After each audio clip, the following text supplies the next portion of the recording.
Assalamualaikum warahmatullahi wabarakatuh. Perkenalkan, nama saya Hergi Abizar Rizky dengan NIM D1A025004 dari Prodi Agroekoteknologi Fakultas Pertanian Universitas Jambi. Di sini saya akan menjelaskan tentang pengertian dan jenis hukum Islam. Yang pertama itu, yang kedua yaitu sumber dan tujuan hukum Islam. Pengertian hukum Islam. Hukum Islam adalah seperangkat aturan atau ketentuan dan pedoman yang bersumber dari wahyu Allah Subhanahu wa taala serta sunnah Nabi Muhammad SAW yang mengatur hubungan manusia dengan Allah sesama manusia untuk menciptakan kehidupan yang adil, tertib, dan membawa kemaslahatan bagi umat manusia. Kemudian jenis-jenis hukum Islam. Jenis-jenis hukum Islam ini ada yang dinamakan dengan hukum taklifi, yaitu hukum yang berisi tuntunan, pilihan, atau larangan yang ditunjukkan kepada manusia yang telah memenuhi syarat sebagai mukallaf. Dalam hukum taklifi ini dibagi menjadi 5 macam, yaitu ada wajib, sunnah, haram, makruh, mubah. Di mana wajib itu yaitu perbuatan yang dilakukan dan apabila ditinggalkan akan mendapatkan dosa.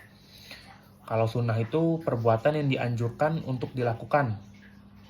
Pelakunya memperoleh pahala, tetapi jika ditinggalkan dia tidak berdosa. Kalau haram itu adalah perbuatan yang dilarang oleh syariat. Orang yang melakukan perbuatan tersebut akan mendapatkan dosa, sedangkan orang yang meninggalkan perbuatan tersebut akan mendapatkan pahala. Terus ada makruh. Makruh itu perbuatan yang sebaiknya ditinggalkan. Jika ditinggalkan mendapat pahala, tetapi jika dilakukan tidak berdosa, itu makruh. Kalau mubah tuh perbuatan yang boleh dilakukan atau ditinggalkan tanpa adanya pahala maupun dosa.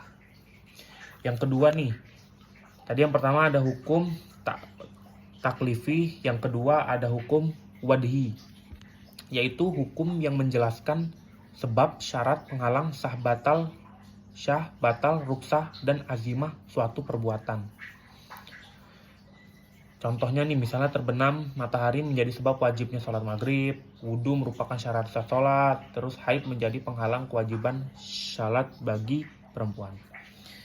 Terus saya akan membahas sumber-sumber hukum Islam. Sumber-sumber hukum Islam ini yang pertama yaitu ada Al-Quran. Al-Quran merupakan sumber hukum Islam yang utama dan pertama. Al-Quran berisi petunjuk hidup yang mencakupi akidah, ibadah, akhlak, dan muamalah. Yang kedua ada sunnah atau hadis. Sunnah adalah segala perkataan, perbuatan, dan ketetapan Nabi Muhammad SAW. Sunnah ini berfungsi menjelaskan, memperinci, dan memperkuat hukum yang terdapat dalam Al-Quran. Contohnya nih, Al-Quran memerintahkan sholat, sedangkan tata cara pelaksanaannya dijelaskan oleh Nabi Muhammad, dijelaskan oleh hadis Nabi. Terus yang ketiga ada ijma. Ijma adalah kesepakatan para ulama mujtahid mengenai suatu hukum syariat setelah wafatnya Nabi Muhammad SAW. Ijma ini digunakan untuk menjawab persoalan yang telah dijelaskan, yang tidak dijelaskan secara rinci dalam Al-Quran dan Sunnah. Yang keempat itu ada qiyas. Qiyas adalah penetapan hukum suatu masalah baru dengan cara membandingkan dengan masalah yang telah memiliki ketentuan hukum karena adanya persamaan ilat atau alasan hukum.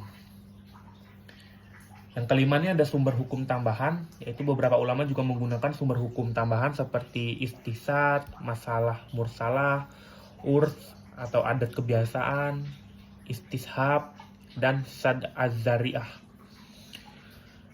Selanjutnya saya akan membahas tentang tujuan hukum Islam atau biasa disebut dengan maqasid syariah. Tujuan utama hukum Islam itu adalah mewujudkan kemaslahatan dan mencegahkan kerusakan bagi manusia. Konsep ini biasanya dikenal dengan maqasid syariah yang dikembangkan oleh Abu Ishaq al-Shatibi. Baiklah, tujuan hukum Islam yang pertama ada menjaga agama. Hukum Islam ini bertujuan menjaga keberlangsungan agama melalui kewajiban ibadah, dakwah, dan pendidikan agama agar manusia tetap berada di jalan Allah Subhanahu wa taala. Selanjutnya yaitu yang kedua ada menjaga jiwa. Islam ini melindungi kehidupan manusia melakukan larangan pembunuhan, kewajiban menjaga kesehatan, dan penentuan hukum pidana terhadap pelaku kejahatan. Yang ketiga ada menjaga akal. Islam melarang segala sesuatu yang dapat merusak akal, seperti minuman keras dan narkotika. Sebaiknya Islam mendorong umatnya untuk menuntut ilmu. Yang keempat ada menjaga keturunan. Menjaga keturunan ini bertujuan untuk diwujudkan melalui aturan pernikahan, larangannya zina, dan kewajiban menjaga kehormatan keluarga agar keturunannya tetap terpelihara. Dan yang terakhir yaitu menjaga harta. Islam ini mengatur kepemilikan, transaksi ekonomi, zakat, warisan, dan melarang pencurian maupun penipuan guna melindungi hak-hak ekonomi masyarakat. Baiklah, itu penjelasan atau pembahasan dari saya, Hergi Abidja Rizky. Saya akhiri. Wassalamualaikum warahmatullahi wabarakatuh.